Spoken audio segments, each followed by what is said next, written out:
an important process in treating COVID patients. So for knowing more about plasma therapy, we have to first know about what is blood and what is its four main constituents. So basically, blood is the most important part of our body which circulates throughout the body through veins and arteries.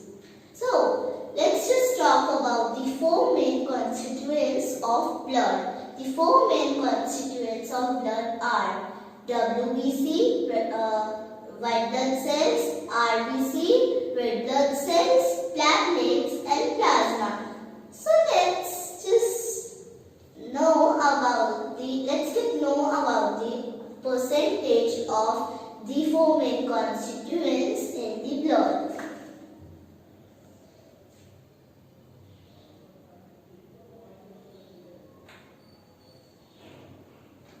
So let's talk about the RBC, which is red blood cells.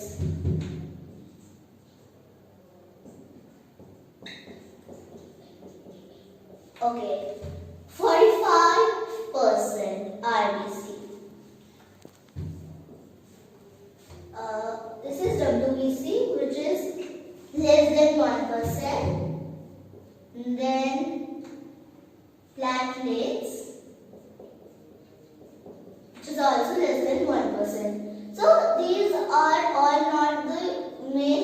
These are the main constituents, but not all the parts. The blood has also so many parts, and the platelets, WBC and other parts together forms 1%. So I'm saying that these are less than 1%. So the last part is plasma, which is 54%. So what is plasma? Plasma is the liquid part of the blood. It is made up of large water, glucose and proteins. Plasma is actually a medium for RBC, WBC and platelets to suppose it is the body to circulate through the body parts. Okay, so plasma consists of crucial components of immunity known as antibodies. Now you are thinking about what is antibodies. So let's just talk about this. Antibodies are the type of proteins which defends our body from any infection.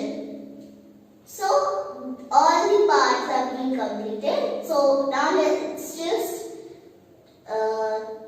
talk about the basic part of the blood. What is the basic part? The basic part of which we are talking is the plasma therapy. So now let's just talk about this, its history and what is it. So it was actually invented in 1890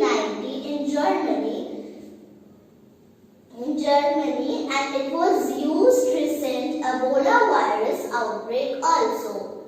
So what happens in this technique? In this technique, the blood is ejected from the recovered patients of COVID-19, and as platelets are being taken from the blood, similarly, only plasma-rich serum has only been taken from the recovered patients. And as plasma is also known as convalescent plasma. Why this is called the convalescent plasma? Plasma is also known as convalescent plasma as it is ejected from the recovered patients of COVID-19. So why it is only been taken from the recovered patient? It is only been taken from the recovered patients as the recovered patients themselves forms antibodies in their blood. So these antibodies, as I earlier told you, that antibodies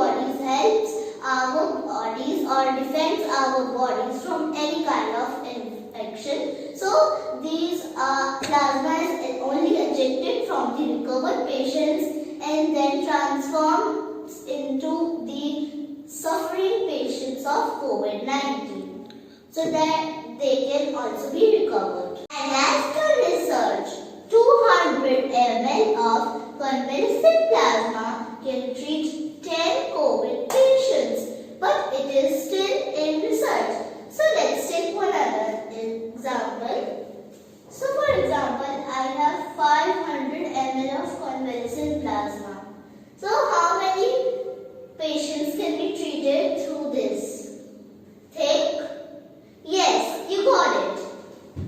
25 patients can be treated through the 500 ml of convalescent plasma.